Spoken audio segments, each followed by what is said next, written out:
Today I'm talking to Mike Dixon, who's farming from Big Pond Farm in Concord, North Carolina. He's a farmer that's just gaining traction. He's transitioning from one career into a career of farming. You're going to hear what he's struggling with, what it's like, the real reality of it, and what the romanticism is actually like or not like. Stay tuned for that coming up right now. Well, Mike used to be a professional bodybuilder involved in the fitness industry. One day you decided enough of that, you want to do something else. Why? Well, I used to work as a personal trainer. I put in long days as a personal trainer. I worked 10, 12 plus hours a day. And then we decided to start a family. So in the process of starting a family, I began to notice, man, I'm spending a bulk of my energy, a bulk of my time away from my new daughter at the time and wife. And then I'd get home, I'd be dead tired at the end of the day. My daughter was tired.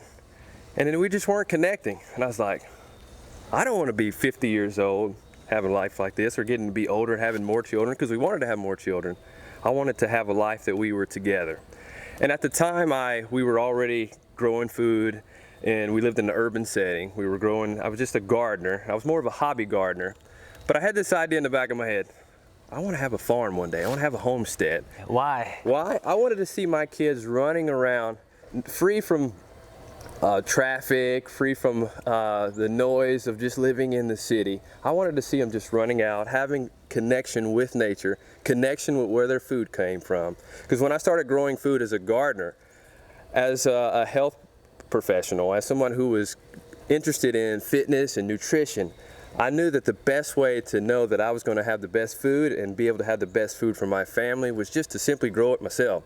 So that's how I started getting into gardening. And then we had children, and I wanted to spend my day with them, but I also wanted to see them growing food, having hands-on with growing their own food. We wanted chickens, and we wanted to have chickens in the city limits, and this was kind of the straw that broke the camel's back. We wanted to have chickens in the city limits where we were living, and our city said, no, you can't have it. And I was like, you know what? That was that straw that broke the camel's back. And I was like, we're going to move out to the rural area. We're going to start a farm. We're going to have a homestead. And we're going to do a farm together. So at that point in time, was the plan to do the farm as a form of income? Because you're in the place a lot of people, or you were in the place a lot of people were in. Like, I want this lifestyle change, but it's always the dollars that you need to make it happen. It's all well and good to do the farm thing as a hobby. Yeah. But you're looking for the farm and spending time around the people you love. How do you start to make that a reality? To be honest with you, I was one of those people that thought that you couldn't make money farming. So we could not. I thought that's what I thought. I was like, there's no money in farming. So it was originally to be a homestead where we could just raise a family and be more connected to where our food comes from. But then it was really listening to your podcast when Curtis Stone did the series, The Urban Farmer, that it really sparked my interest. Like, hey, you can make money farming. And at the time we were trying to go the typical homesteader route of just having all kind of animals on the farm and not really having a single direction, a single focus. We had goats, we had chickens, we had ducks, we had a garden where we were growing all kind of things. We were growing corn, tomatoes, watermelons, you name it. We were trying to grow everything. And I began to realize that if we were going to take it, we had to make a decision. Are we going to be a homestead, or are we going to be a business and actually make money? And for me to be home, to spend time with being connected with my family, we got to make money somehow from a home income source. Because on the homestead, right, you got to go off farm and do an off farm job to support that lifestyle. Exactly right. And I did not want that. I wanted to be home. I wanted to spend the days with my family connected together, working out on the farm together as best as we can, and that's what I wanted. I didn't want to be able to have a homestead where I had to go off farm, off the homestead to make a living. That wasn't my goal. That was not my reason for wanting to be a farmer, and it's not my reason. So you go down the farm route, and you know that now. You hear Curtis, he's inspiring you like he's inspired others. He's putting some techniques out there. You're following along. How have you found the challenges and the struggles with going from a gardener to somebody who now produces food for dollars, food for income? Oh yeah, that struggle is definitely there. And especially the past year and a half or so is just really narrowing our focus has really helped us to be able to begin making more profit on the farm.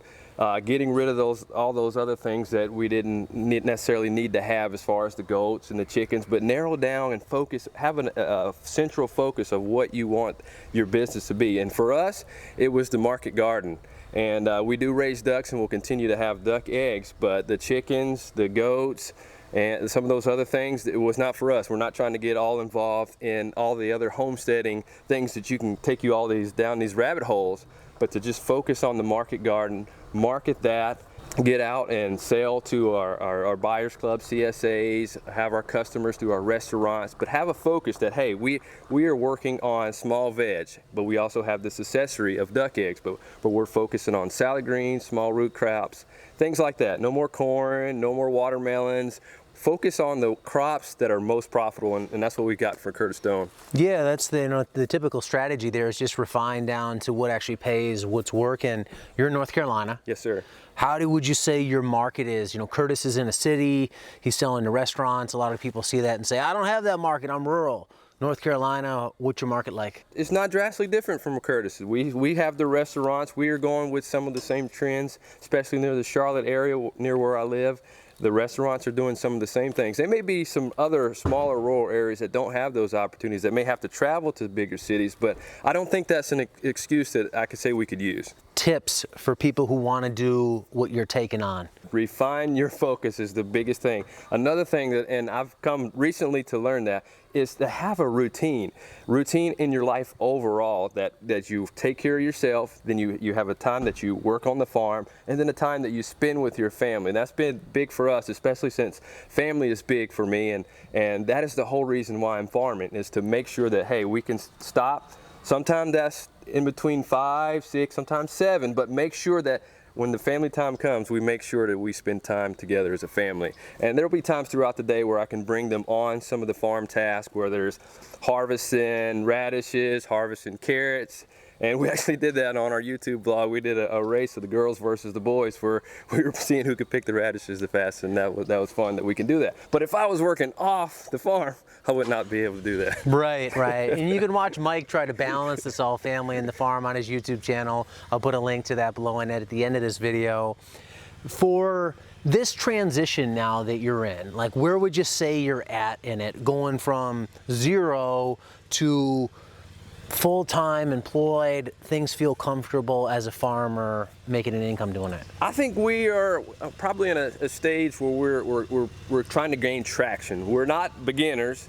We definitely have worked some things out as far as how to grow things and how to grow it in a market style, because growing for a market is different from growing as a hobby gardener, and that was something I had to learn early on. The quantities is very different. But we're at the stage where we're gaining traction. And what I mean by traction is, looking at projection, I would probably say in the next year to 2 years, I'm looking to make it a very solid income for us, and maybe to bring on employees going forward, maybe in a year and a half or 2. And how much land are you doing this on? It's pretty small, a 1/4 acre, was it? Yes, yeah, I'm working on a market garden as the size of a 1/4 acre. And that's something that some of the numbers that I've seen from the urban farmer Curtis Stone, and I'm definitely trying to mimic that, because I feel like the 1/4 acre is something that I can personally manage right now comfortably. I feel like if I go any bigger than that, things will just get out of hand. When you think on that projection, you know, one thing that Curtis and I have talked about on the podcast is just maxing out the land you have versus going to more land. That year and a half, you know, to 2 years or year range where you feel like you'll be more comfortable, do you think you can do that on that 1/4 acre? Definitely. I think if I put we're working on infrastructure big time right now and just refining those systems. I feel like once the infrastructure is established, where I feel comfortable to bring on an employee, that they can just kind of hop in and kind of just follow from entry level to the infrastructure that I have, and I made it simple for them. I definitely feel like we could definitely have employees operate that very easily. And it doesn't have to be full-time, even part-time. I think it could be done, because 1/4 acre, like you said, is not huge. And at this traction stage, is it supporting you guys, or are you having to work another job to do it? Right now, I still work part-time off the farm, and I mean part-time. I work as a personal trainer. I also do coaching, and I do have a flexible schedule since I work for myself. I can work around the farm and work that into the schedule. But in the future, I may decide to leave that completely in the next year or so. But yeah, that's where we're going. You know, I don't want to put words in your mouth, but like hearing that, my impression then would be you guys have really cut down your living expenses to make that work, because if you have a farm that's in the traction stage, you're working minimal hours part-time. Yes. A lot of people can't go from full throttle American lifestyle to that overnight. So has cutting back? Yes, and that would be another tip that I would recommend to people who are interested in making a similar career change, is be willing to cut back. We cut back on cable TV, Netflix, all the accessories that aren't necessarily necessities. We've cut back on because we realize the vision and the goal and the big picture is where we want to go, and those things, they're just wants anyway. You're in the traction stage, but I'm sure it hasn't been easy as you're trying to gain traction through the mud. What's been the biggest struggle? Whew, the biggest struggle. Or the biggest bomb to this romantic vision that you had going in that's been dropped? I think romantic is the key word. Yeah. Because oftentimes we romanticize about things. We romanticize about the past and even the future. And going into farming and homesteading, we often romanticize about what the ideal we think it will be like. We think it'll be total bliss, that we can just sit back and the crops will just take care of themselves. We can just watch the chickens go across the landscape while we're just in our rocking chair and drinking our tea, but that's not the case at all. Yeah, it's a grind. It's definitely hard work. It is a grind for sure. And if you're not into hard work, then this is not the direction I suggest going. Well, you are. You know, you're grinding it out. The romanticism is out the window, but the romanticism is becoming a bit of a reality now at this point. Yes. For people that want to follow along with you, see your journey, you're putting videos up on YouTube to document it. Where can they go to find that? They can go to Big Pond Farm on YouTube. If you also want to check us out on Instagram, I'm the Fit Farmer on Instagram, and we're also on Facebook, Big Pond Farm. So feel free to check us out. There you have it, Mike Dixon of Big Pond Farm. If you want to learn more about Mike, you can visit the links he mentioned. I've also made sure to link to those below, both his YouTube channel and his Instagram account. And if you want to see more interviews from farmers and people in the journey, in the struggle, in the grind like Mike, be sure to subscribe to this channel so you can see those when they come out. Thanks for watching this one, everybody. Until next time, be nice, be thankful, and do the work.